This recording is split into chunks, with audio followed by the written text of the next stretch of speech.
Happy Friday, everybody. It's time to Star Trek and chill. You've had a long week.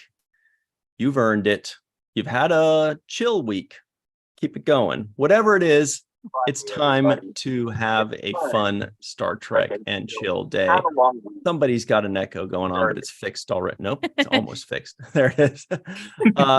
Look, we have so much to talk about, everybody. Everybody knows writer, producer of Star Trek Prodigy, Aaron Waltke, is on his way. He'll be here a little later. Power outage pending. Power outage provided, I guess I should say. We can also talk about Mr. Leonard Nimoy, and there's a memorial campaign going on that I did not know about. I don't know if you did, but we'll talk about that. Also, it is the, let's see, do some quick math, 36th anniversary of Star Trek The Next Generation Encounter at Farpoint. So that's fun to talk about. Also, you know, it would not be a day in this world if there wasn't new news about Star Trek 4, the movie that is always in the news. Every single day, frontline headline news is Star Trek 4, and then 3 or 4 other words in the headline, but that's the first 3.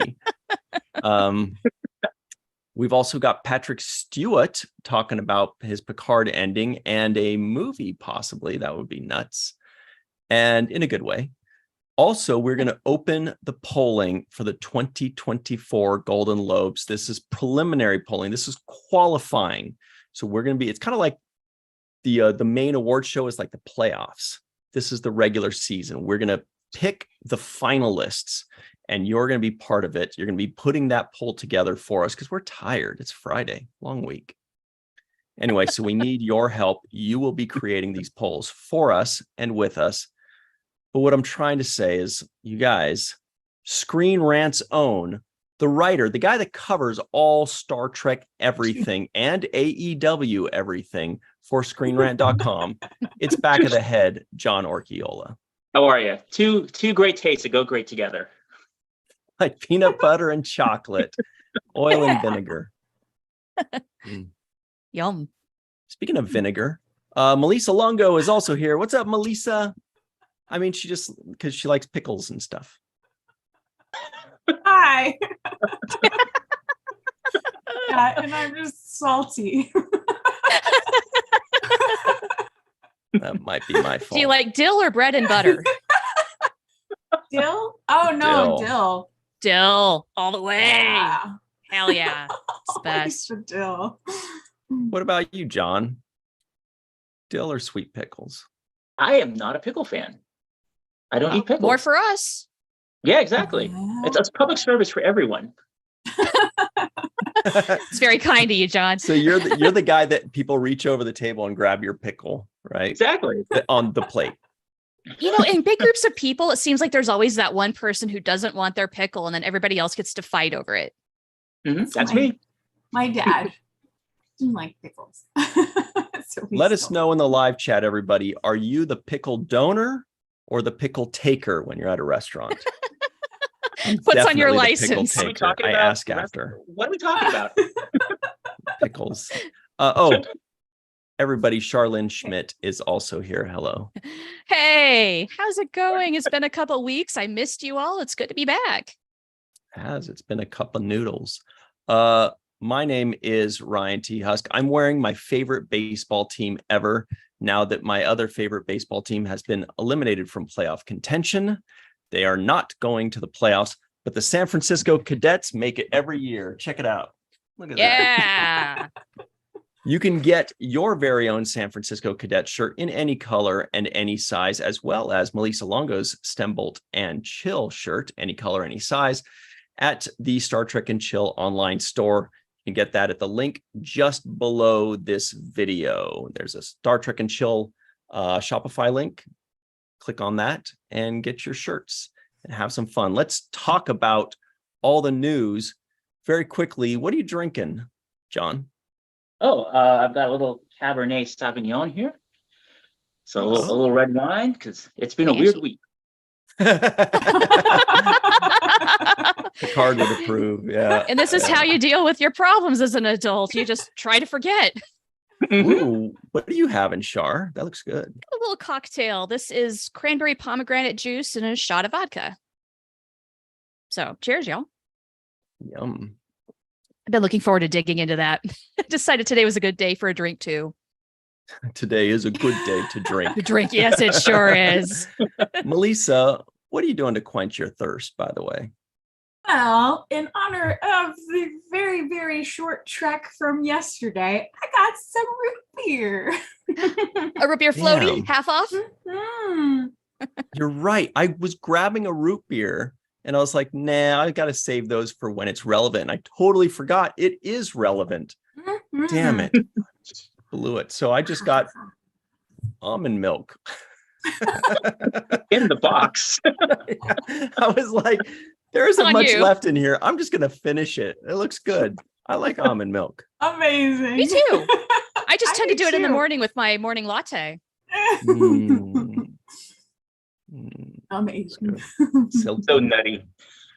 And I've got a LaCroix with my name on it over there just in case I run out of almond milk. Ryan LaCroix. Yeah. So hello to Glenn Iverson, Stephanie Berner. What's up, Fada? What is up, Fran, Faith, Just Rosie, JR Pool, Puka, Rashid. Hello. Chris, Gavin. Hi there. Mona. What's up? Remember Who's the Boss? How Tony would Yes. be like, Mona. Yes. Yes. Yeah. Mona. Kathleen. WTF, who's the boss? Yep. Hello, Heather. Hello, Bird of Prey 5. Hi, Tara. Damn it. I think she told me it was Tara once. Remind us, please. Scott Jensen the 13th with his brand new Devils jersey, which is really Yeah. awesome. And his Ooh. Severed Lime Liquid Death. What a way to party. This guy gets it. All right, let's just get into it. Hi, Bob D. Hi, the Matt Boardman. Hello, Wanda. We see all of you. It's good to see you. Let's get into it. Before we get into This it, is- I have to note Bob D makes pickles. He's the real Whoa. winner here. Pickle Yeah. maker? Oh man, sign me up. That's a whole process. I did it one year. That is so time consuming, but if you do go through it, oh my gosh, they are so good. Wait, so Ugh. wait. So you tried to make pickles and it didn't go well, so you shifted to making soap? No, you know what? Our pickle making venture was very successful. We had cans of pickles for at least a solid year. And it was great. So that was fine. But no, that was a different time, though. That was pre-soap making days. Gotcha. That was back in when I lived in Fargo. And even though the growing season is short there, you can grow so much. Like put the seed in the ground, give it some water, and it just takes care of the rest. It's amazing. Their soil's really good. And we grew like pumpkins, cucumbers, strawberries, Ooh. raspberries, carrots. We had tons and tons and tons of amazing fresh vegetables that we just didn't know what to do with. So we canned the pickles or the cucumbers and made pickles. Wow. Nice Yeah. soilage.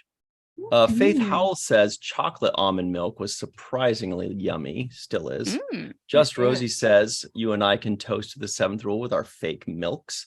I'm not sure I get it, but I like that. Wanda M says just had an almond milk and banana smoothie.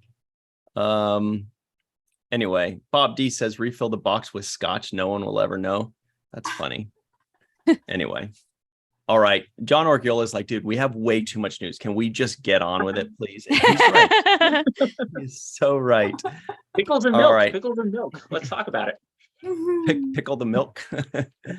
All right. No. So the first item up for bid is we have an anniversary. Star Trek: The Next Generation has turned 36. They're old enough to drink or for a while And now. vote. Yeah. They're old enough to vote double now. Yeah. For president, right? That's so old. Yeah, I think so. Yeah. Yeah. I think it is So 36. this is from Yeah. StarTrek.com. Encounter at Farpoint, an oral history. Wait a minute, are we reading an oral history? That would, On that's a written Wow. history then. yeah. Well, What? because I think they say an oral history because there are interviews that they have from past people who worked on TNG and Encounter at Farpoint. So like Dorothy Fontana. Yeah, I see it now. Very cool. So that's really cool. And that's a great article to check out on StarTrek.com, you guys. But let me ask you guys this. Do you remember when you first saw Encounter at Farpoint? Was it the first episode of Star Trek The Next Generation you saw, or did you just kind of see it in syndication somewhere in the middle out there? Yeah, for me, it definitely wasn't. No, it definitely wasn't the first episode I saw for me. I probably did catch it in syndication during that summer when I got into Star Trek, and I just watched as much Star Trek as I could possibly watch. And most of it was TNG at that point, and a little bit of TOS. So I don't remember when I saw Encounter at Farpoint, but I remember not thinking it was great compared to what came later. Yeah. You're not wrong. Melissa, what were you saying? I was gonna say, I remember my first viewing of Encounter at Farpoint was with the 7th Rules review of Encounter at Farpoint. Wow. Really? That was your first time, just not even a year ago? Mm-hmm. Yeah, the first 2 seasons, I don't think I really watched. So first 2 seasons are brand new to me, pretty much. What about you, Shar? Do you remember it at all? I remember my dad watching Encounter at Farpoint. I was not terribly interested in Next Gen at that point. I didn't really get into watching TNG until about the 3rd season. So I eventually went back and watched seasons 1 and 2, but I remember not thinking Encounter at Farpoint was that great either. Like, I was glad I kind of came in when I did. Yeah. Yeah, when I first started watching Star Trek, it was definitely in the later years of Next Generation. I was watching reruns. And then I think I never actually saw Encounter at Farpoint until, remember this, back in the day, if you wanted to watch an episode of Star Trek that was not airing at 11 o'clock at night or something, you had to go buy the VHS tape of it. Oh my God. $19.99 for an episode. And right now Netflix is like, see, now you guys understand what a good deal you were getting back then. We got it. And now Paramount's given us that great deal. But here's the thing is, so I went and I got that first episode. I think that's what I may have seen it on TV, but I just remember going like, ugh, this is not as good as, because by then I had seen like 20 or 30 or 40 Next Generation episodes. And then to go back and watch that, I was like, oh, they did not start off great, but they sure got great after that. Yeah. I remember renting those old VHS tapes from Blockbuster because I was way too young and poor to actually buy the 1995 VHS tapes for 2 episodes. Are you kidding? No, I'm buying like the 5-pack of Maxwell recordable tapes and then using like the very longest mode you can to get 6 hours out of that thing. Yep. Yes. Oh man. Yeah. That's how I did all of my Star Trek in the 90s, to the point where I'd break those videotapes from watching them so much. Did you remember to poke the button out? Oh, of course. Had to. And then when you had to put the tape over it, when you're done. And then put tape over it so you can. That's like, yep. That's like there's so many kids running around right now. And by kids, I mean Katie Nicolau and younger, dude. Basically, that if you showed them a cassette tape and a pencil, they would not understand the connection. Yeah. It's true. It's true. The things we did, man. Like, what is that? A coaster? Time. That's a coaster and a 3D model of the edit button. Yeah. That there was this really weird world, pre-digital everything, that they just don't understand because they weren't born into it. Didn't exist. Parents of the world just don't understand. Shout out to Will Smith. Remember that one? Yes.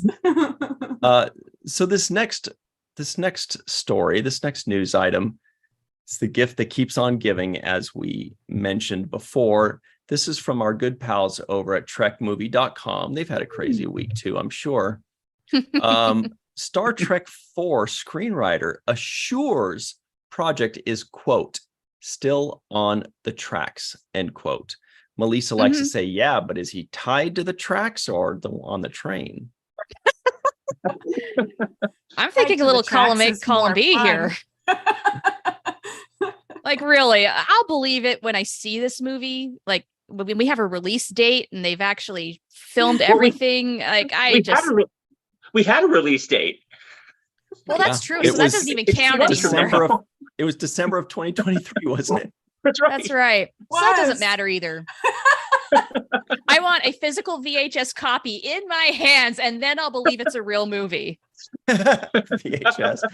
Well, we'll know, like, when they start pre-production, I think we'll all say, finally it's happened. But obviously something can still stop. But once, I don't know, let's see what they say here, because I'm just so lost. Well, let me give you a little context also. Please. So this article comes from actually a Collider interview with writer-director Lindsay Anderson Beers, who did the new Pet Sematary Bloodlines movie. And apparently, Cool. yeah, which comes out next week, next Friday on Paramount Plus. So so she apparently was a screenwriter on Star Trek 4, and she had to leave that project to go do Pet Sematary. But Collider asked her about Star Trek 4, and she said, as far as she knows, it's still on the tracks. But that quote is what everybody ran with in terms of this movie is still going to happen, everyone. Okay. So that helps us to temper our excitement. It sounds, is she still going to be on the team? Is she still going to be part of Star Trek 4? I don't think so. Who knows? I don't know. Yeah. We don't even know who's actually part of Star Trek 4 at this point. The quote was pretty vague, but she was very excited about the project. So it wasn't clear whether she was going to be a part of it or wasn't going to be a part of it, because Pet Sematary was the reason that she stepped down from working on the. Yeah, I see the quote here. It is just a very minor quote. She says, Star Trek 4 it's still on the tracks. I love that project, and it was another one that I had to hop off of to direct this movie, and that was a hard thing to do, but I love everybody involved with that project. That's it. So really that's the story. John Orchiola, you do a lot of digging. You're a pretty resourceful guy. What else can you tell us? Of Star Trek 4? Nothing. Damn it. There is there is actually a twist to this now, because yesterday a Variety article came out, or maybe it came out on Wednesday night, but about how all the studios are now ramping up TV and movie production because the strike is over. So there was a whole list of the movies and TV shows that are now staffing or ramping up the writers' rooms to get new content into production. And so part of Variety's article was a little snippet about what Paramount is doing. And I have the quote here because I wrote up an article about it.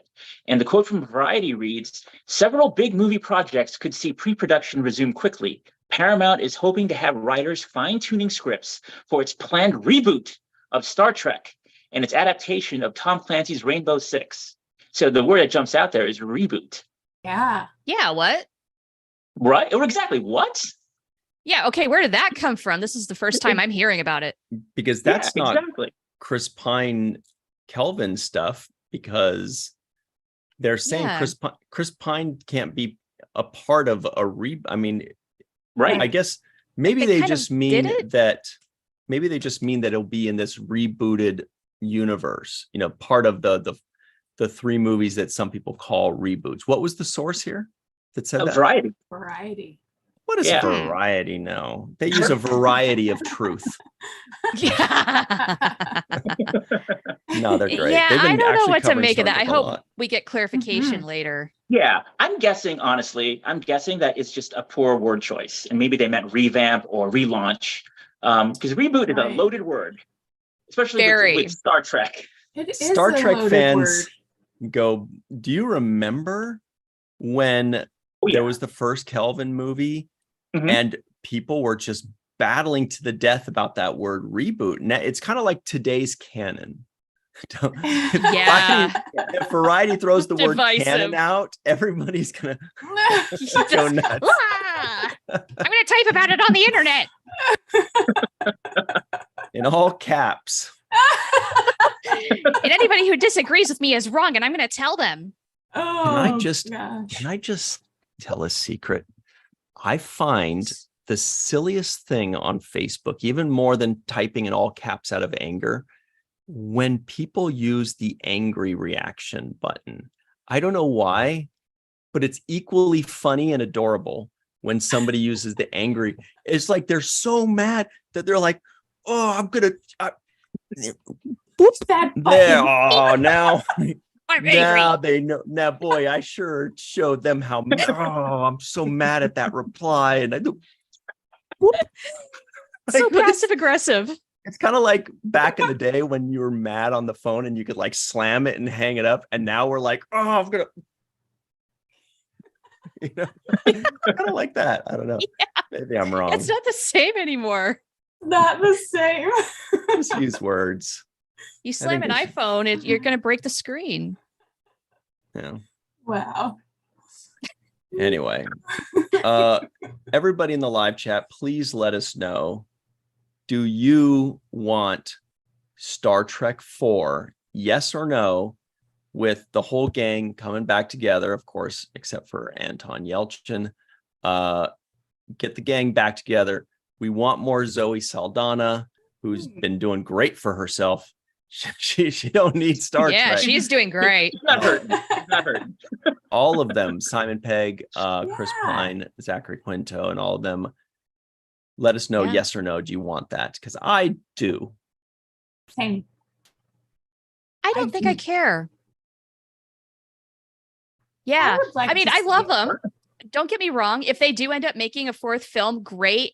But you know what? At this point, I'm just kind of like, yeah, if they do it, that's great. If not, we have so much other Trek right now. Like, if it were the only Trek coming out, I would definitely be much more sad about it. But since so much else is going on, I'm just neither here nor there about it. Star Trek Beyond, if that ends up being the cutting off point, that was a great way to end that part of the Star Trek universe. I'm happy with it. My main interest in seeing Star Trek 4 with the Chris Pine cast is to see them in middle age. I really want to see Chris Pine's take on middle-aged Kirk. Because I Yeah. think That could be he's fun. getting more. Yeah, like I watched the Dungeons and Dragons movie, and he was really good in it, and that movie was very good. And I want to see it. it's worth it. And middle-aged Chris Pine in his early 40s, playing Kirk in his early 40s, going into 50s. I think that would be really fun to see. Because they're not the young cast anymore. They're not the young 20-year-olds, running around Starfleet It's Academy, true. getting into trouble. Yeah, that's a very good point. Well, let me pull something else up here. Here's the next item that I wanted to point out today. It is a tweet. Here it is. Let's pull this thing up. It is a tweet on twitter.com. Somebody is talking about Aaron Waltke, and they're quote tweeting something saying, "People, what's stopping you from dressing like this?" Cosplay And- idea. Aaron Waltke, at Good Aaron, of course, replies, "I tried to warn you." And he's quote tweeting one of his own tweets that says, "We don't have a ship model yet, but we do have these cool medallions." Whoa, those are cool medallions. Yeah. They are. I'm very confused by this. Thank goodness we've got Aaron Waltke right here to Hey! explain himself. Writer Hello. producer, Star Trek Prodigy. Hi, What's up, everyone. Aaron? Howdy, howdy. I went through all this trouble and I realized I got a beer that does not have a screw top. So I have no drink to Oh, chill no. with yet. Oh man, you got to fix that. I know. But But I got some snacks. I'm in my little hobbit hole. I'm good to go. That's And good. I We got like my snacks shirt. here. hey, Nice. That's his favorite awesome. team, the Bozeman Phoenixes. They're doing great this year, by the way. I was gonna wear mine, but I decided to honor our special guest. Oh, thank you. Yeah. Better. Also a very good shirt. I really looked for Stimbolt's and Chill shirt, but it must be with my fine Sunday best somewhere. So you're getting a ton of hellos in the live chat. Of course, you are one of those guys that is just so great with the Star Trek community. You answer questions, no matter how peculiar. You give fun trivia, you give fun answers, you give sly wink winks and nod nods. You make people feel special. So before we even get anywhere with this, first of all, I just want to thank you for not just being a part of Star Trek Prodigy and making our lives better, but being such a great member of the community, of the Star Trek community, and answering all our questions and being such a great, point man for a lot of these things. I mean, hey, I was doing this anyway, but now I get to do it instead of just saying all this stuff to my cat. I get to say it to people who actually care. You still talk to your cat though, right? Oh, sure, absolutely. Okay. But Okay, only good. secrets for them. Well, and So- you have Q and Picard behind you. I do. One As is the one of them is the really nice like XO6 or whatever Judge Q, and then the other one is the crappiest Picard doll my mom found at a thrift store when I was a teenager, and it's there. So with Q me. is judging Picard right now. Yes. I like to think of it as more of a don't ever talk to my son kind of situation. And then I also have this. This was my Ooh. actual comm badge from the early 90s. I think it's Wow. in Nice. 1992. Wow. And you click it and it lights up, which comm badges don't do, and it makes a sound that is not a comm badge sound. Here, I'll see if you can hear it. It's so wrong, Ew. Yeah, that's not right. but I love it. Also, it's gigantic. It's like wearing it's like wearing a coaster on your shirt. It's like the Wow. Live Fast and Prosper badges on Voyager, the imitation right. crew. The slightly too large ones. Yeah. Yeah.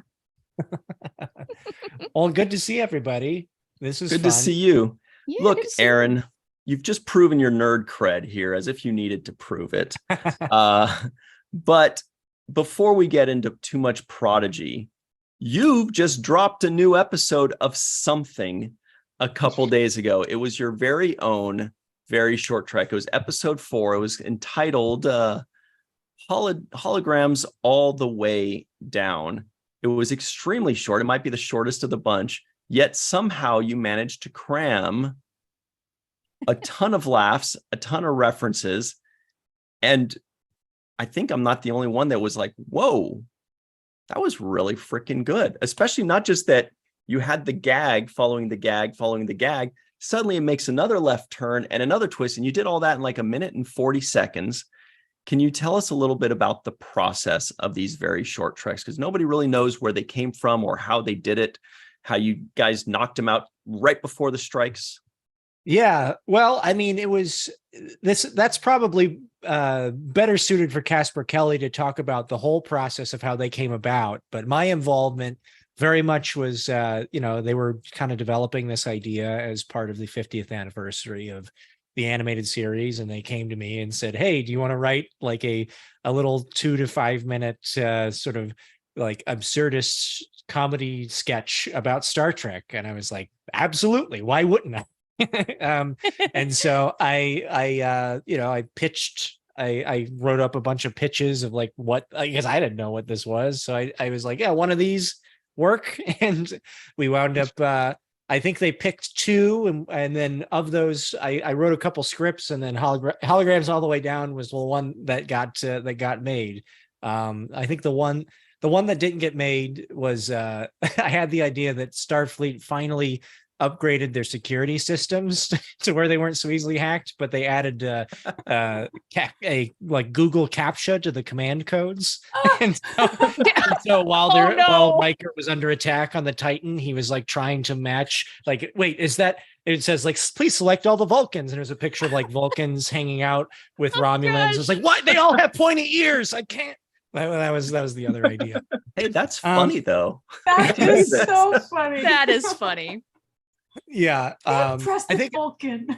I think I also pitched an idea that was like, what if instead of hologram Janeway appeared, hologram Gowron appeared as their emergency battle warrior. Oh boy. Wow. So yeah, The kids are in for an adventure. So I just pitched some ideas I thought would be humorous. I wasn't sure if it was more of a what if thing or if it was like, just taking skewering certain of the best or worst moments of Star Trek. When it came to holograms all the way down, it was just sort of like, I pitched the basic idea more or less as you saw written. And then as I was actually writing it out, I was like, oh, we can't just like show them. They have to have like a little scene.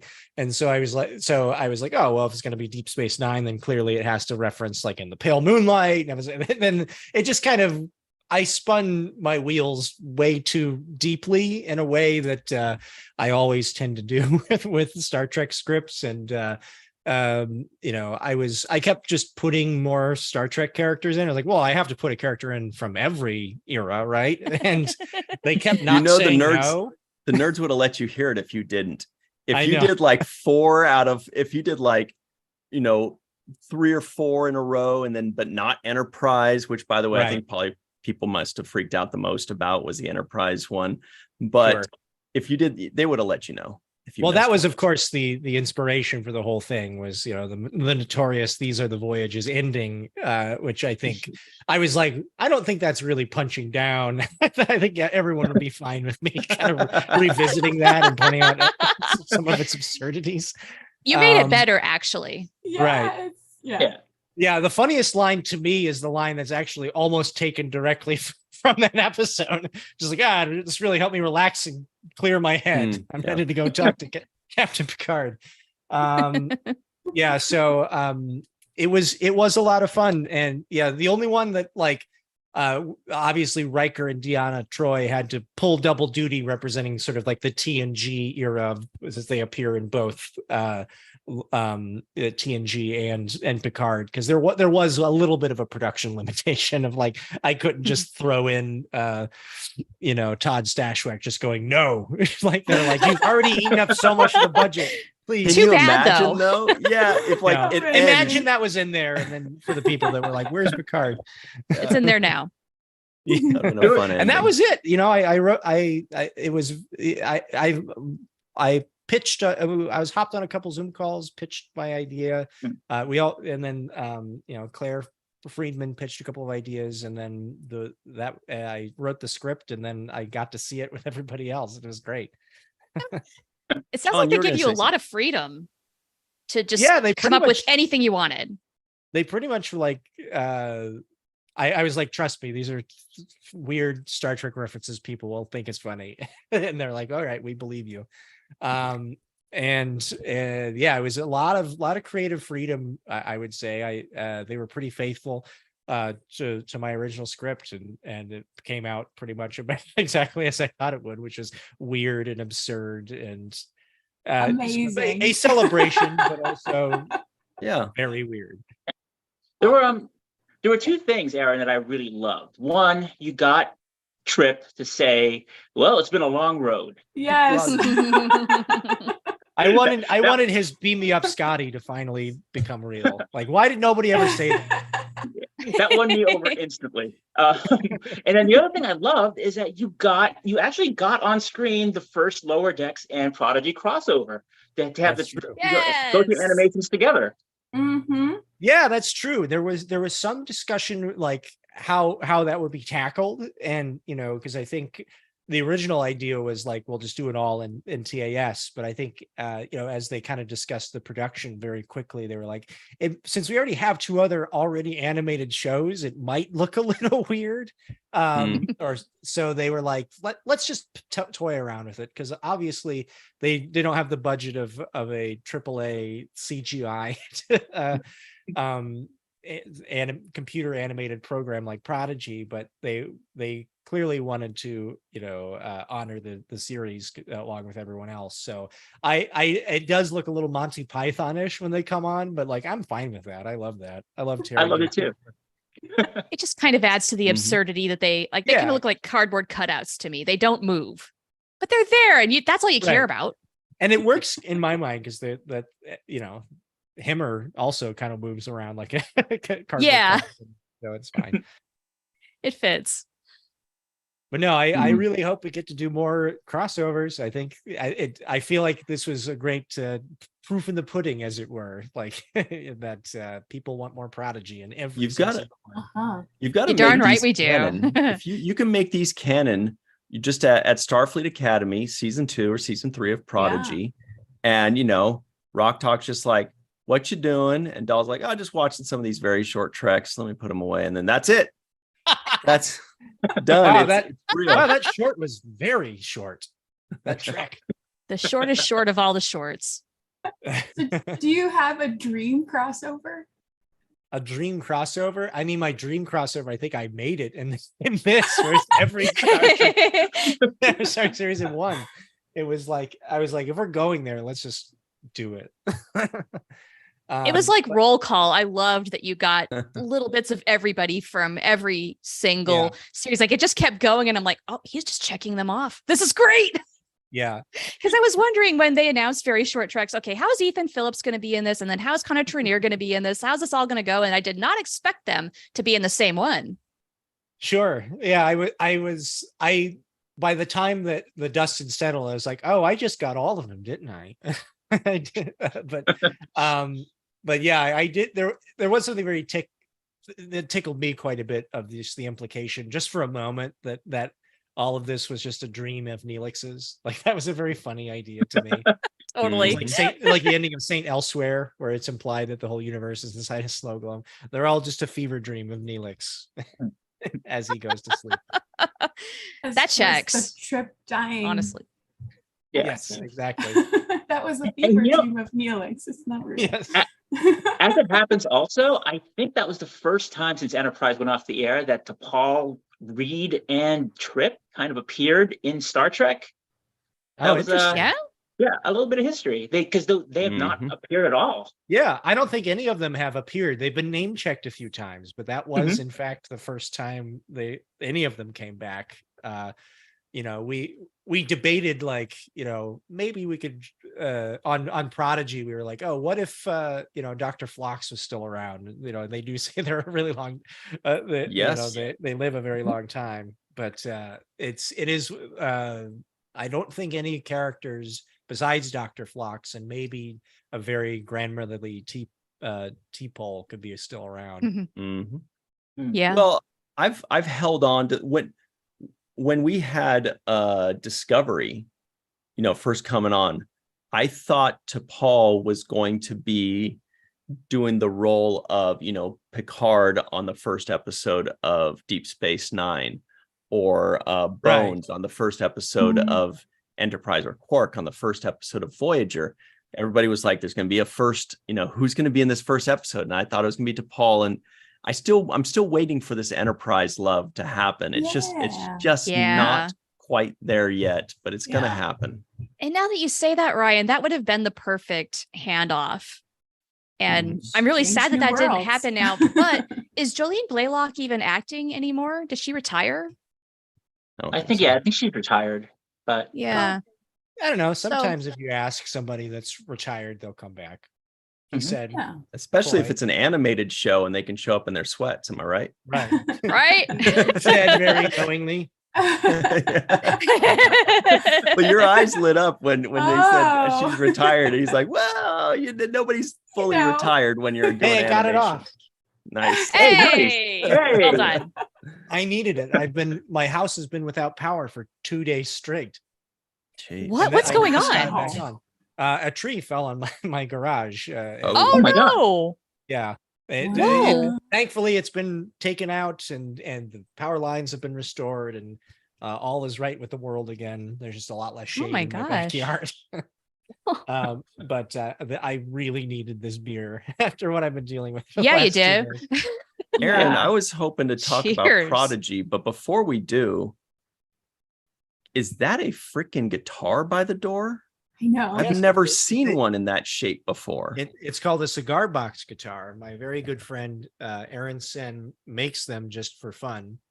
And once I started getting involved with Star Trek in a professional sense, just as a Christmas gift, he sent it to me. I'll show it to you.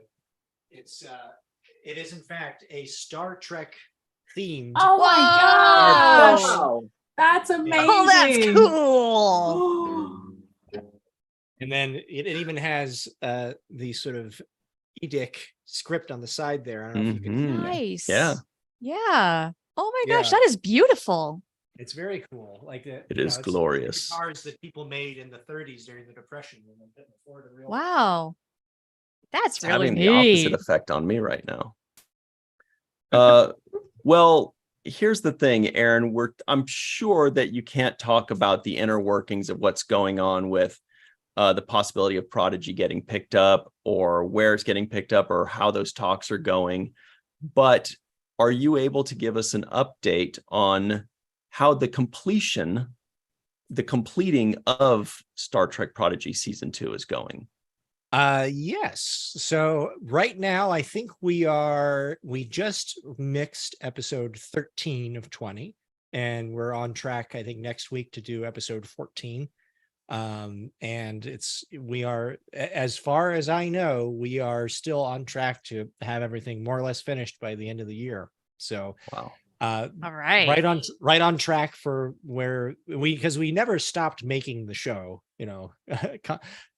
contrary to rumors, like we just kept going. And we were originally going to release in winter, and we're still making that a possibility if we find a new home. It's obviously up to them when the show drops, but it made the most sense for everybody to, like, let's just keep making the show, and then it'll be ready at a certain time for if and when they want to drop it. So the episode I just watched was episode 13, and that was in fact the episode I vague tweeted about it. Oh, yeah. you tease. What was that vague to? Oh, the one we just showed? The incredible rivalry of that. Oh, that's right. Yeah, That what one. rivalry? I'm sure. Yeah, we're all. What? Go ahead. Yeah, rivalry indeed. rivalry. Which one? Yeah. And Has when anybody Aaron Waltke guessed? says, have thoughts. it's on track, it's a different kind of on track than Star Trek 4. The quote from Star Trek. Right. Like it's actually really for sure going to happen. Well, I didn't say it's on the tracks. I said it's on track. Tied. That's to the right. tracks. Melissa, did you say something? I'm sorry. Yeah, no, it's okay. No, I was going to ask, has anybody guessed correctly the rivalry yet? I maybe actually, yeah. Same with Murph. Actually, Murph when the "What is Murph" phenomenon happened, just from me just sending a random thought out into the universe, and suddenly it became this weird scavenger hunt across all of Star Trek of what species Murph was. Yeah, they're like somebody almost right out of the gate got that right, and then Wow. I proceeded to get bombarded for the next 4 months of about 5,000 guesses. But I think one person might have gotten it right so far. Wow. Okay, I'll be looking at the replies. Who messaged See, me yeah. on, Me too. who messaged me on one of the social medias that I follow. So be sure to follow me on Mastodon, Threads. I'm right there with you, buddy. Oh, Yeah. can we just pick one and go with it? There needs to be a Hey, master. Star, on the subject of Murph, Yeah. didn't you have a question about Murph? I sure No, do. Aaron? Okay, so right before I do Star Oh, Trek and Chill on yeah. Fridays, I do a Babylon 5 group, and I said, hey, I'm going to go do Star Trek and Chill, and Aaron Waltke's going to be there. You guys have any questions? And they have one for you. And the question is, who would win in a fight, Murph or Moopsie? Well, I mean, this is me trying not to be biased, but come on, Of course. Murph, hands down, he has no bones. Yes, thank you. The end. Also, Moopsie doesn't stretch to extraordinary length, Right. and we don't know if Moopsie can survive in space. Murph can. Advantage Murph. And I feel like they would wind up being friends. You think so? That's Yeah. true. Yeah, Moopsie would Hmm. gnaw on Murph as much as it could, and then eventually just give him and be like, okay, Yeah, Murph Moopsie. is literally indestructible and has no bones. So, and if Moopsie gets too rowdy, Murph just swallows him, puts him in timeout. That's that. Yeah. Time out. Exactly. Cut to a little bit later, and they're just like cuddling and sleeping together. Just taking a Exactly. little nap. Like a toddler who doesn't want to take a nap. Moopsie Yeah. just keeps trying to feast on his insides, and then eventually falls asleep. It's just the Feels next chain better. of command. Like Rock looks out for Murph, Murph's gonna work out for Moopsy. So Exactly. Mhm. Two of a kind. circle John- alive. So you John- heard it here first. Season 5 of Lower Decks. Murph is time traveling back, befriending Murph. Oopsie. It is the season finale of Lower Decks. Tweet at Mike McMahon. Yeah. Well, Moopsy could be friends with Rock Talk and Zero too, because do they have bones? Or is Rock Talk all bones? Oh, That could be a big good problem. question. She might be sort of a Hmm. chitinous kind of creature. And that's why she has those scales. I don't know. They don't really go into the I guess the novels go into the Bracarian species a little bit, but What about the diviner? We know he ain't got no spine. Oh, Oh. I'm just kidding. I love the diviner, and he loves Oh, me. we always pictured the Vaunacat as being sort of like a species that was like almost on the threshold of ascending to energy based, which is why they have those sort of light up tendrils, and why when they die, like you see the diviner dies, they kind of like the tendrils encapsulate them entirely, and then they just evaporate. Almost the example I gave in the writers' room when we discussed it was like they're a little bit like the episode Transfigurations from TNG, which that whole episode is about a race of alien species that are on the cusp of some evolutionary development, and that the societal ruckus that causes. But in this case, where Moopsy fits into that, I don't know. Hmm. Well, we've got you for just a couple more minutes here, Aaron. So can you give us another juicy tidbit? Do you have any other kind of teasers? Like I saw that in your tweet about a rivalry, Anthony Pascal of Trek Movie was trying to dig in a little bit. He said, well, these rivals, will they be voiced by the originals? And of course, you gave an answer that's kind of like, think outside the box a little bit more. It's not necessarily Kira and Dukat. It could maybe it's a race. Maybe it's whenever Next Generation Picard is, moderating a debate between two warring factions. Maybe it's just bringing that kind of rivalry back up. But do you have any other little things for us to chew on? How interesting. How about this rivalry rivals that rivalry of the Herc? Ooh. Okay. I'll let the Trekkies chew on that. Tribbles and Klingons. Okay. Interesting. That is a good rivalry. Mm-hmm. Mm-hmm. All right. I'll be thinking about this for a few weeks. yeah. Probably longer than that. Sadly. That's true. Spinning my wheels. What is it? I have kind of an out there question. Will we ever see the Breen in Prodigy? Oh, I mean, I love the Breen. I mean, here's the question: do you mean see the Breen or see the Breen? What do Sure. which version do you mean? Because a lot of people want to see the Breen taking their Yes. helmets off, but Yes. how do I say this? I think we'll see the Breen again in Star Trek. Shall we say that? Okay. Yeah. Okay. It's big enough. I was actually hoping to see like the Breen in a very short trek just with themselves, and it's like 4 minutes of them just going like, they're like supposed to laugh. I would dig that. I love the breed. Fingers crossed for episode 5. Anyway, Again, well, the Aaron, finale of Lower Decks season 5. It's a big crossover between the Breen and a buddy cop system of Moopsy and Murph. They have to stop the Breen. Tweet at Mike McMahon. Oh my those God, poor can't Breen, wait. they don't Man. stand a chance. No. Well, Aaron, this has been a lot of fun, and we appreciate you always hanging out with us and answering our silly questions. We've got our fingers crossed about Prodigy season 2 and Prodigy in general. We're hoping, and again, I don't know if you have any information on this, and even if you did, you wouldn't be able to tell us, but we're hoping that whatever home it finds, it won't just be for season 2, that the company sees, hey, this is a great product with a great following, and we're just picking it up for 3 or 4 seasons, not just 2, and then that's it. But got our fingers crossed for you. Well, what I can say is the way it is being shopped around, it is completely open-ended of, if they're licensing the show. So if it does well on their platform, there is absolutely nothing stopping them from ordering more episodes. So like, obviously they'll have 40 episodes that they may want to air first before they immediately order another 20 or 40. But okay, fine.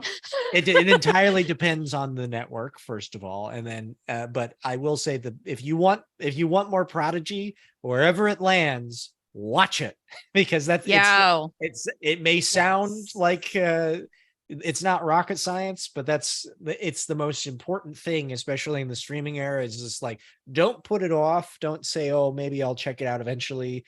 Like, when it drops, tell everybody, hey, watch it. and then that's how shows continue on forever, is like, because people watch them instead of Frasier reruns. Right. And buy merch. Yes, and buy merch. Buy John loves Frasier. I like Frasier too, but it's so weird. It like I don't want to poo-poo it, but it's very weird to me when I see like the Netflix or the Nielsen ratings is like Suits reruns again dominates the television landscape, and I'm like, really? Just people are only watching Suits? There's a lot of good TV out there. But my joke stepped on an important point you guys were making, which was about merchandise. That's another thing, is buy the merchandise, right? Yes. Yep. So actually, I think just this week or last week, the season 1B DVD, or if you're in the UK or Europe, the full season DVD is officially out. There's some great special features on there. I think almost like 70 minutes of content. I just watched them. Oh, did you? Nice. What did you think as an outsider watching? I thought they were pretty good. I enjoyed it. I'm a big junkie for behind the scenes stuff and interviews. I want to know how all the sausage is made. So I could do another like 3 hours of like, you were just scratching the surface, but I get it. Like, you can only do so much, but I really enjoyed what we did get. There's some great stuff about just how things come together and the vision for the show. And so if you're interested in that sort of a thing, definitely get the Blu-ray and check out the special features, if nothing else. But I mean, you also get the latter half of the first season, so that's good too. Yeah, and they're on sale, only $21.96. Hey, I had to guess. I don't know. Way better deal than that VHS. Right. Or a DVD for $14.99. Right. Yeah, that's even cheaper than the VHS. I will say for people that care about this sort of stuff, a lot of people have told me that are HD aficionados that our show looks even better than on Paramount Plus with the Blu-rays. It's like all the great rendering and colors, they really pop.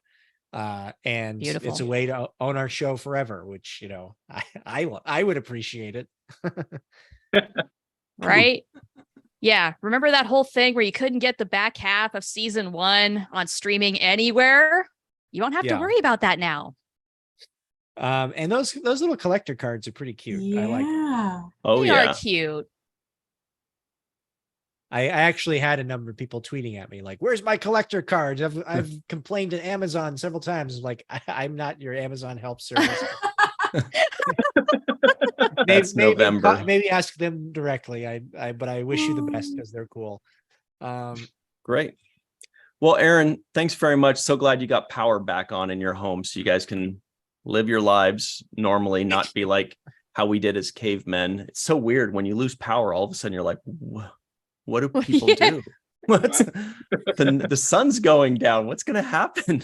You know what I did, which I was like, I don't know if this is ingenious or pathetic. I invested in some really cheap solar lights, which, basically like yard lights that are solar powered. I pulled those out of the ground and I stuck them in my overhead lamp. And so I just illuminated my living room with the solar lights.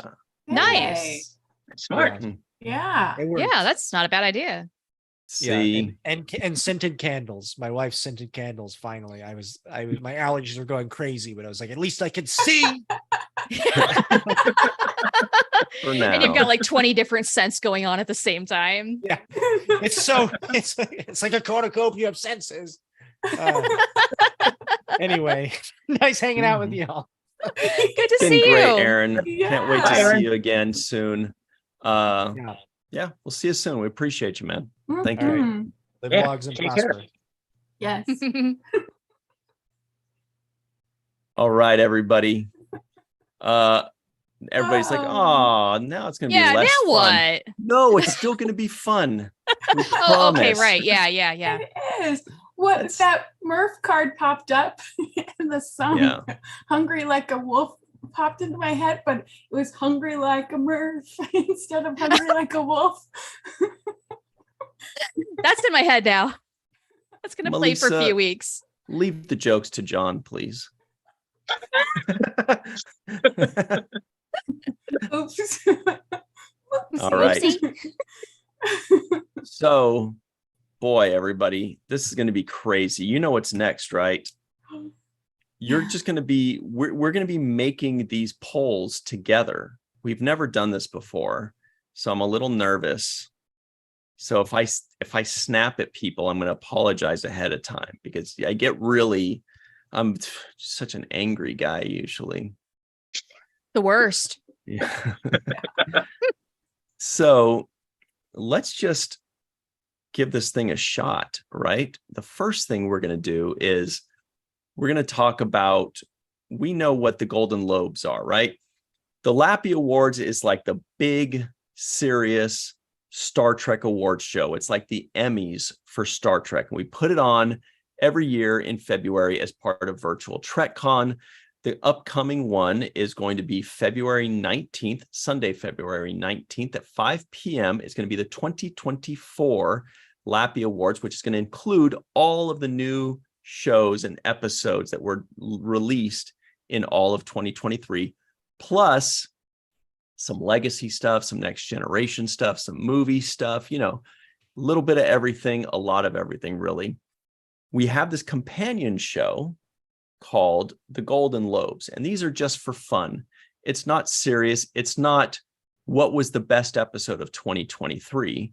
It's more like, who hates, who in Deep Space Nine do you think hates banana splits besides Odo? It's obviously Odo. Right? That guy's a grump.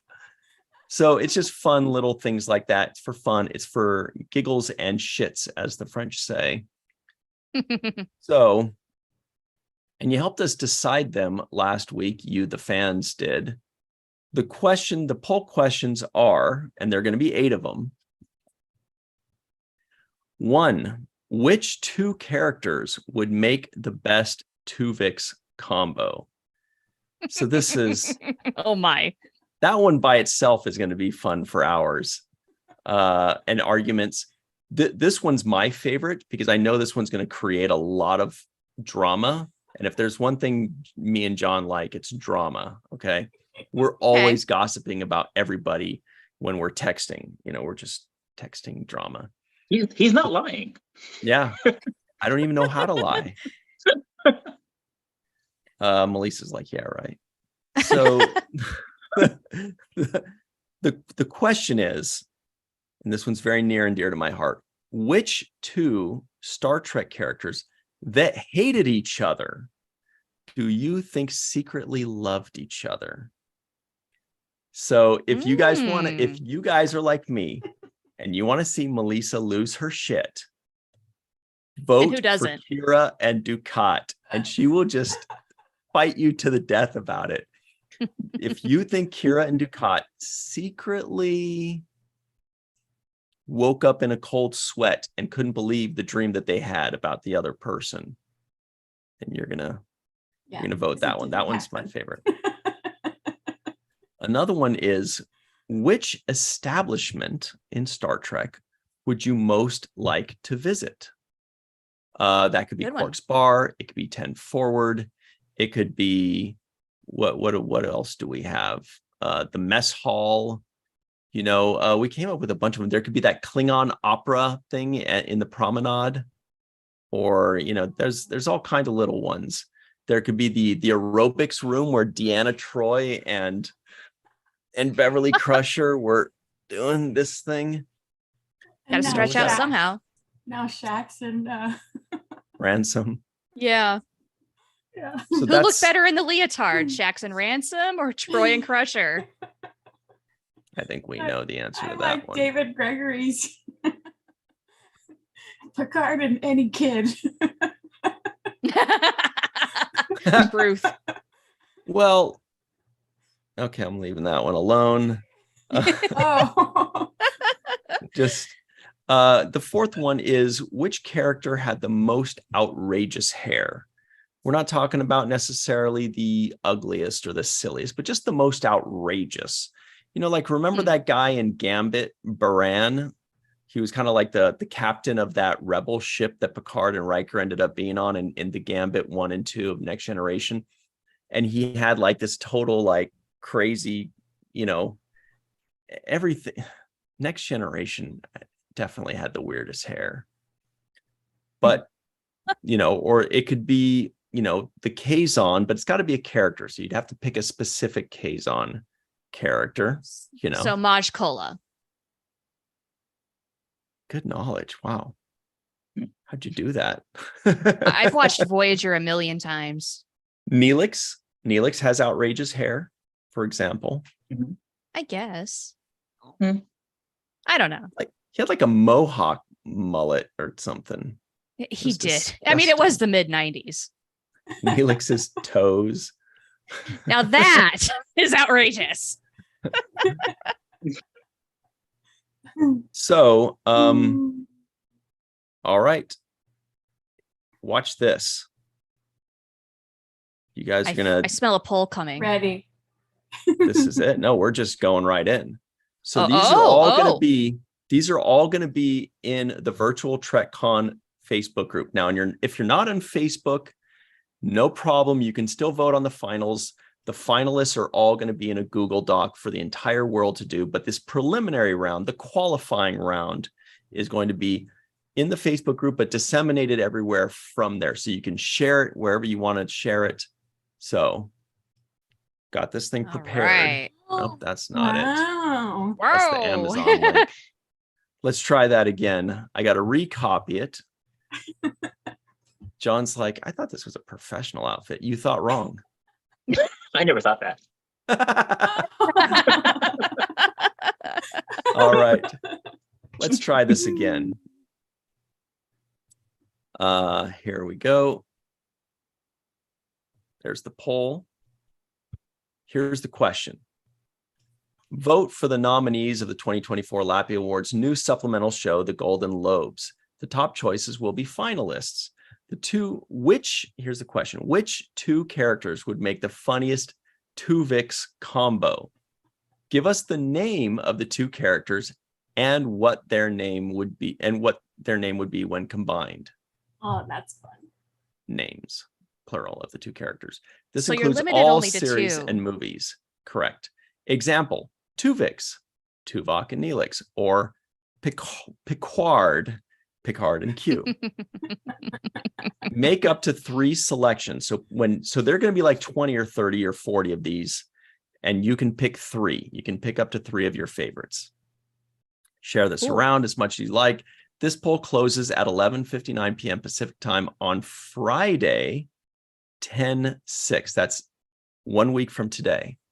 Finalists will be announced on the virtual TrekCon's live show, the main viewer, Tuesday, October 10th. That will be the subsequent main viewer. Those will be the finalists that will go on to the championship round.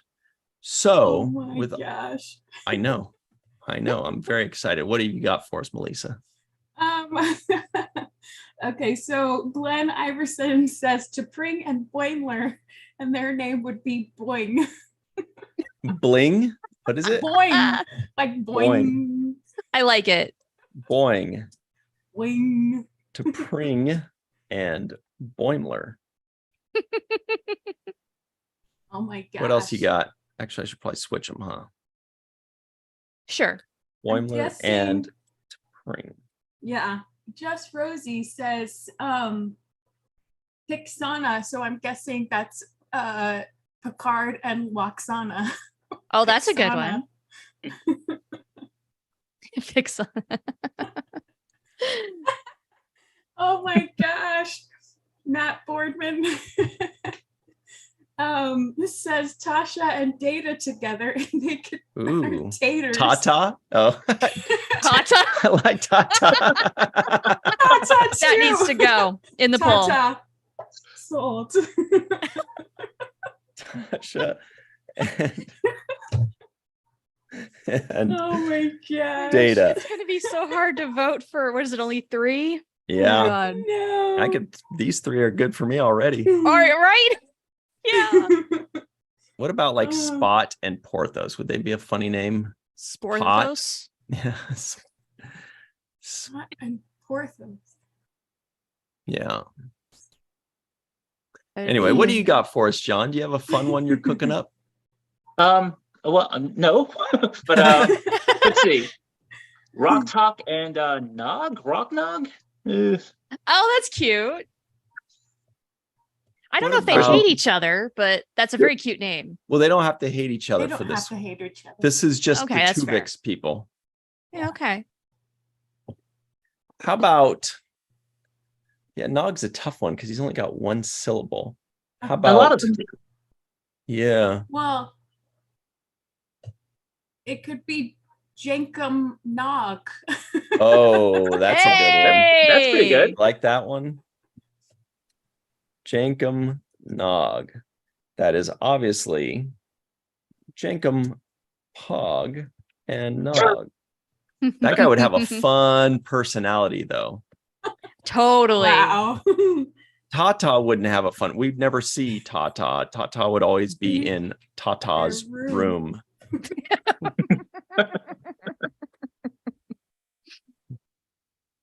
Wow. What else we've got in the live chat, Melissa? Any good ones? Yes, there was Spock and Riker would be Spiker. All right. All right.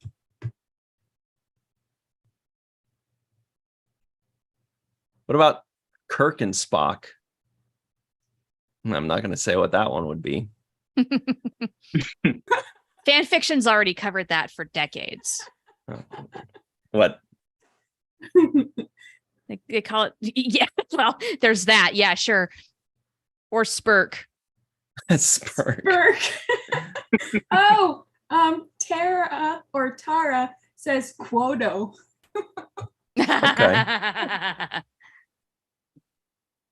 Yeah.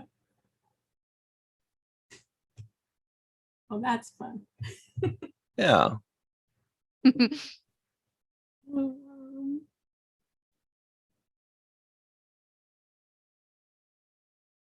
Actually, I'm looking it up right now. One of my writers did a really good article about 20 Star Trek characters. It could be Tuvix. So I'm looking at her inventions. Oh, Oh, good. Does she cool. give names too, or do we get Yes, to name them? yes. Not only does she give names in this article, she actually comes up with fake episode titles that these episodes took Ooh. place in. It was, Well That's done. brilliant. It was very impressive. Yeah. What's her name so we could shout her out? That is Jen Watson. She's brand new Good and she's awesome. Nice. Nailed it. Yeah, she's amazing. Yeah. So Bob D says P-Dog. I don't know what That that would means. be a that would be a mix mashup between Peanut Humper and Raw Dog. Peanut Humper? Peanut Humper? It's stuffed. Peanut Hamper and Raw Dog. But where was it? Dave Gregory, Kira, and Quark could be Kirk.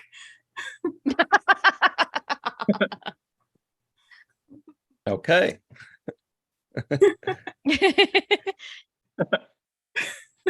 Tara. Wow.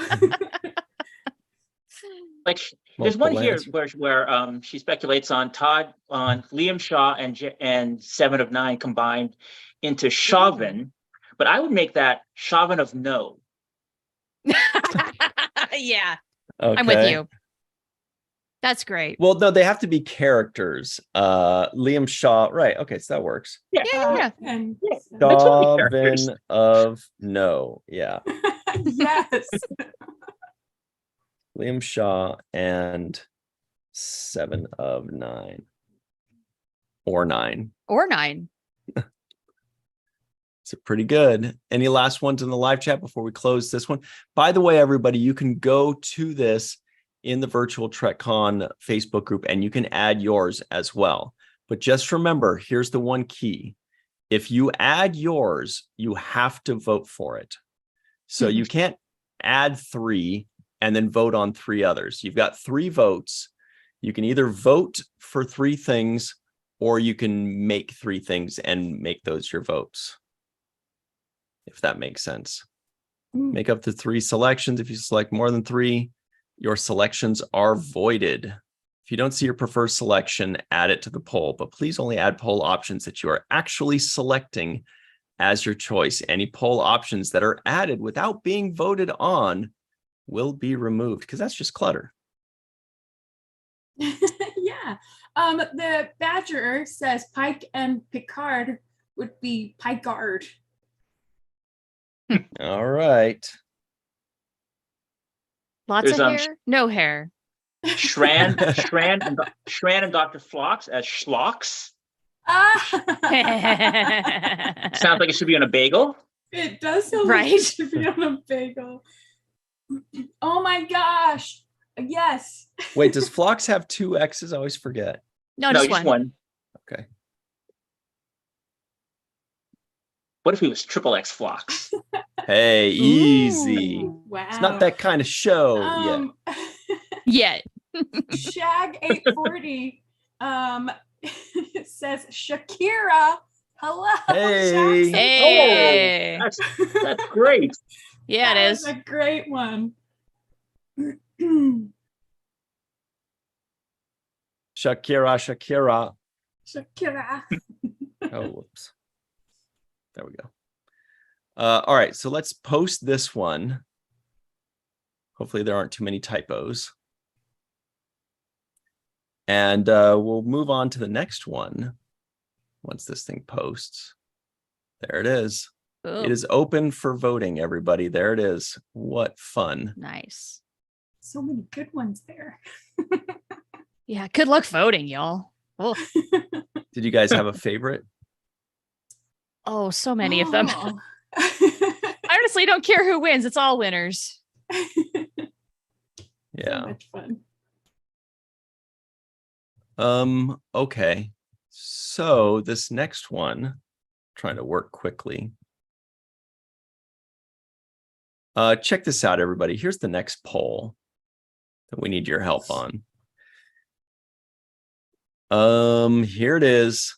Which 2 characters that hated each other or were enemies do you think secretly loved each other? If you know what I'm saying.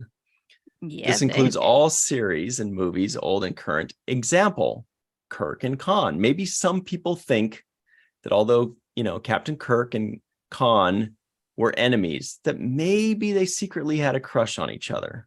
Secretly loved each other. What was the name of the Or Vulcan had a that Cisco crush. hated? What was the name of the Vulcan that Cisco hated and played baseball against? Oh, Shrenak or Vreenak? No, that was the Romulan that's- senator. That was Romulan. Right. Oh, I'm looking it up. So Solok. Solok. I think Solok. Yeah, Solok sounds right, but let's verify it. Yeah, Solok. Solok. Nice. Okay. That's a good one. Cisco. Yeah, because remember, what did they always want to do? They always want to like wrestle with each other, and they're like, "Oh, I'm gonna take you on again. No rematch. No, you beat me, but this time now I'm gonna pin you. Oh, boy, you got me on that. Oh, that was a tough pin to get. I can't even get out of this. Now I'm going to pin. take my clothes off. Oh man, you don't pin me by my all of tights. these- Seeing all of the What's it? It's moves in the SOKOL. No, Solok. Solok. Oh, Solok. That's right. So cool. And everybody knows Kira and Ducat is going to be there, and that's going to win, and Melissa's going to quit. What do we got in the live chat? Everybody in the live chat, give us some ideas. What enemies do you think secretly kind of had a little crush? Oh, I like Just Faith Howells, crush. Damar, and Kira. See, I like that Oh, yeah. combo better.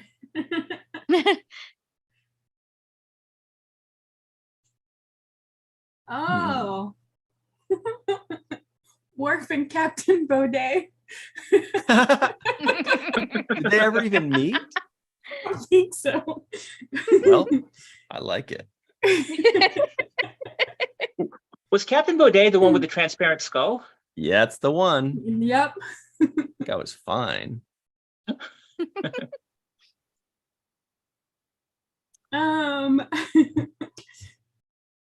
Now, there's also the question of what about Riker and Ro?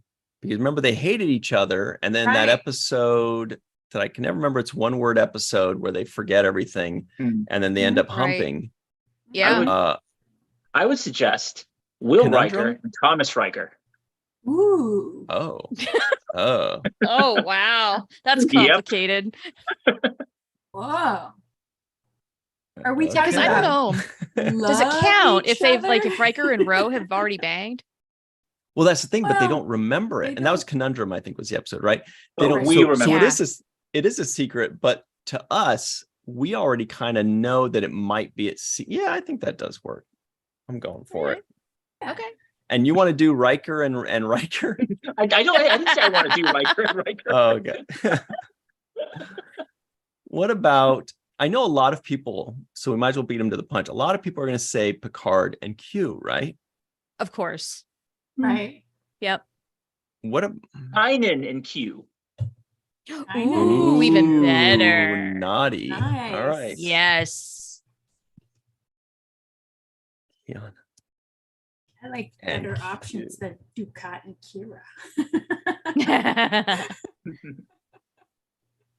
It's interesting. Melissa, the only way people are not going to pick Kira and Ducat is if you come up with better ones. You only you can stop this from happening. Well, Guinan and Q is already a great one. It is. That is a Porthos and cheese. But we already know that was a love-hate relationship, right? Yeah, totally. Shag 840's going dark. Uh-oh. Artemis and Tasha. Oh. Oh, Armis and Tasha. Armis and Tasha. Yeah. All Armis right. and Oh man. Ouch. I have a feeling they didn't secretly love each other, but we'll see. We'll see what the people think. Yeah. Oh, Maybe that thing that was left, that stain that was left on her cheek was never mind. oh gosh. I'll never think of that the same now. Wow. I mean, I don't know. Tara says Tarmus. Oh my gosh. That's the Tarmus. cutest one. my. There was the Borg Queen and Picard who secretly loved each other. Ooh. It's too bad threesomes aren't allowed because you could throw Janeway in Data. there. Oh, that might even be a better one. Yeah. Janeway and what do you guys think? What do you guys think? It's Janeway. Okay. Janeway and the Borg Queen for sure. Game recognizes game.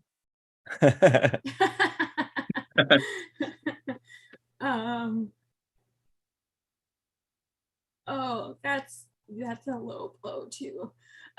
Picard, no, not this one. Picard and Loxana. But they didn't hate each other. I mean, they were just annoyed with each other. Yeah. Yeah, but Like, I don't think there was a hate there. Badger went dark and says Ducat and Jadzia. That's really Okay. Really? Yeah. Mhm. All right, we Mhm. can. dark.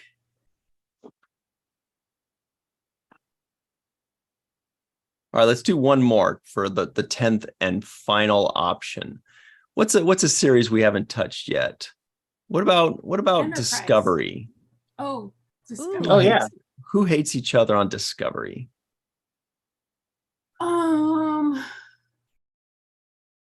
In the beginning, I would have said Burnham and Saru, but not anymore. Right. Yeah, they love each or other. Burnham and Lorca, right? Didn't they hate each Yeah. other? Sure. Well, No. depending no. on the universe, Right. because they loved each other in the alternate universe, but This is hated each other. confusing. Um, I'm very confused by this. Maybe we'll stick with 9 for now. What about Picard? Who hated each other in Picard? Or Like Strange New Worlds? the Romulans hated the synthetics. So like, Yeah, but that's a group of people. That's right. That's a different question if we're talking about groups of people now. Mhm. That is getting wild. All right.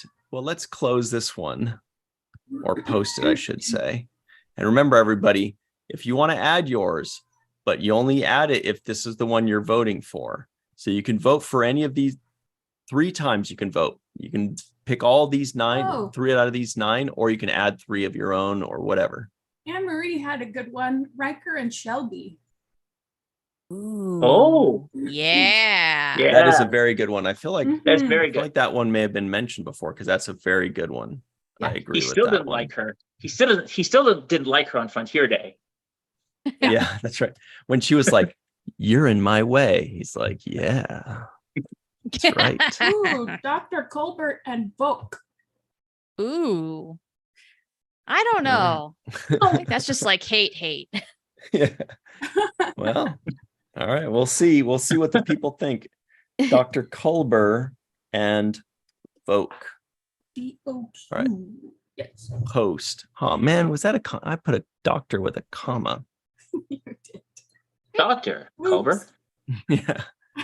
Let me fix that.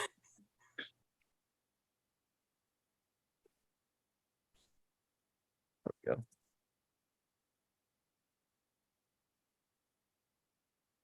There we go.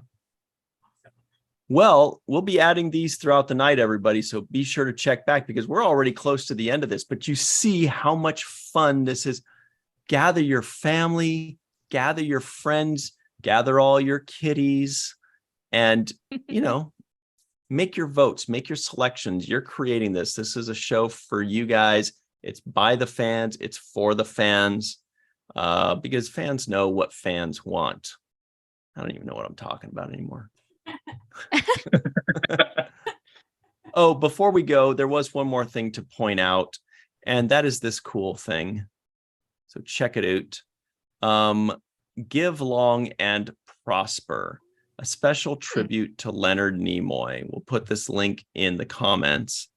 We all know Is that that the thing in- Spock. What? That's the thing in Boston? I don't know. Science Park. Yeah, It the Science says- Museum in Boston. Yes. It says, we all know that Spock and the actor behind the character Leonard Nimoy believe strongly in the importance of science, the significance of generosity, and of course, the power of logic. Before his death, Leonard Nimoy was significantly involved with the museum, growing up in the area and narrating the original Mugar Omni Theater pre-show. Yes. Now, as a tribute to him, in partnership with the Nimoy family and local sculptor David Phillips, we are raising funds to create a new Leonard Nimoy memorial sculpture at Science Park. Make a gift today. All right, everybody, that's going in the live chat. Nice. And in the comments. So check that out if you want to be a part of history and doing something nice, doing something good. All right, so let's talk very quickly about this week. Yesterday, on the Seventh Rule YouTube channel, myself and Strock Lofton were joined by director Meg Lloyd to review the brand new Lower Decks episode, season 4, episode 5, entitled, Empathological Fallacies. That was such a brilliant title. What a brilliant title. Such a great play on words. So check that out. It's available right now on the Seventh Rule YouTube channel. Also, Falling Tower, you go to the Falling Tower YouTube channel, and we're closing out Saturday morning cartoons month. The episode that just dropped a couple days ago was Exo Squad with our buddy that's not here right now, meteorologist Katie Nicolau. So myself, Mohammed Noor, and Katie Nicolau talked about that 90s cartoon Exo Squad. Now on Sunday on the 7th Rule YouTube channel, 9 a.m. Pacific, 12 p.m. Eastern time, we've got our first segment review of The Next Generation Season 2, Episode 10, The Dauphin. Remember that one with like the gremlins and the Bigfoot? Dauphin? Isn't that French? It's Dauphin? Yeah, it's Dauphin. But I think I thought American, they pronounce it Dauphin. I don't know. Maybe I'll check it out. But in French, yeah, when I see it, I want to say Dauphin. But then people think I'm snooty, and they'd be right. Darn French. Yeah, it's true. So then now on Monday at 6 p.m. Pacific, 9 p.m. Eastern time, on the 7th Rule YouTube channel, we will release our full review of, oh wait, no, that's the Dauphin. On Sunday, God, I'm so confused. On Sunday, we've got the Icarus Factor. Remember the one where Riker and his dad are doing the Anbo Jitsu? That's the one on Sunday morning. Check that out. Monday is the full review of the Dauphin. So check that out. Monday, 6 p.m. Pacific, 9 p.m. Eastern time on the 7th Rule YouTube channel. Then on Tuesday, come right back to this channel, the Virtual TrekCon channel at 5 p.m. Pacific, 8 p.m. Eastern time, live for the main viewer. It's all the Star Trek news of the week, all the gossip and the naughty rumors. We go, oh man, it's mostly Muhammad is the one that's the gossip, Dr. Noor. The rest of us want to stick to just the facts, but right. Of and course. lastly, on the Falling Tower YouTube channel, next Wednesday, we are opening up with Sci-Fi Month. October is Sci-Fi Month as voted by the fans. We wanted to do horror. They wanted to do sci-fi, nerds. And so we've got Foundation on Apple TV with Melissa Longo joining us.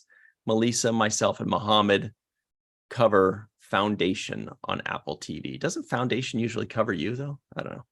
Anyway. Depending on the foundation. John Orchiola, before we go, can you please remind everybody who you are, where they can find you, and what you do? Sorry, my dogs are barking and answering for me. Oh, that's nice. They're very, very insistent I feed them. Back of the Head, at Back of the Head on all social networks. And you can find my stuff on screenrant.com/Star Trek. What about you, Melissa Longo? On social media at Melissa Longo with an A, not an E. And the introvertedrepublic.com. You can find walking art made by Melissa stuff there. And walking art made by Melissa on Patreon. New chapter should be dropping any day now. And what about you, Shar Schmidt, professional soap maker? Right. Yeah. You can buy soap. It's at boldbubbles.com. I've got a lot of really cool stuff coming down the pipe. I can't wait to tell you all about it, but it is curing right now. So subscribe to the newsletter and you'll get the early glimpse because that's going to come out soon. Otherwise, if you want to hear more Aaron Waltke, we have Mission Log Prodigy, the panel from Vegas released as an audio podcast. Check that out. There's also previous interviews. I think Norm did one a couple of years ago with him. So check out the channel. There's stuff there for you. And otherwise, find me hanging around at Oh the Profanity. At Oh the Profanity. And that's Mission Log Prodigy, anywhere you find your podcasts. Norman C. Lau. Podcast.roddenberry.com. You guys have the most professional looking freaking website. I love it. It's so good. It really is. It's amazing. What's really sad is I don't know who designed our website, but I agree. It's very well done. It's beautiful. Whoever did it did a beautiful job. It's very user friendly. It's lots of fun. If we had more time, I'd pull it up right now, but just go to it. And everybody, you can find me on Twitter at Ryan TG Husk. Once again, that's at Ryan TG Husk on twitter.com, or just Virtual TrekCon, Falling Tower, or the Seventh Rule at your favorite social media, but especially right here on YouTube. Please make sure you like this video, subscribe to this channel, make sure you give it a 5-star rating if you're listening in, and give us a nice review. Remember, you can find us wherever you find podcasts. Just look up Virtual Trek Con, go there, subscribe, download everything, listen to it all. We've got all these archives of tons of interviews that we've done over the last couple of years, few years, and a lot more coming. You don't want to miss that. Maybe you do, but I hope you don't. That's it. Thanks, everybody. We sure have had a lot of fun with y'all, mostly because Aaron Waltke made us look cool today. Thanks, So- Aaron. You sure did. Yes. Thanks, Bob Thank you, B. Aaron. Thanks, Chuck A, Fran, Glenn, BL, May Borello, Just Rosie, so many random. Oh, hey, what's up, Katie? We were just talking about you. Hey, Katie. Oh my gosh. I Uh, need to plug. I'm going to be doing a thing with Katie and a group of friends for Good Omens, like coming tomorrow. Brilliant idea. I think that's such a Nice. great idea for a show. Welcome to our cult is what it's called, I believe. Welcome to our cult. Yes. Yeah, we are live streaming season 1 tomorrow with reactions. We have 2 first-timers. Myself is one of them. And then Katie and Jillian, they are the old vets who shall guide us in our journey. What a switch. I love that. Oh, and thank you to Rico E. Anderson today. He had a really cool post. He's a real one, everybody. Hashtag real one for Rico E. Anderson. He's out there picketing every day. He's keeping it real, except for when he's sick, staying home responsibly. So we'll see y'all soon. And until then, man, have a chill weekend. You've earned it. They have this time.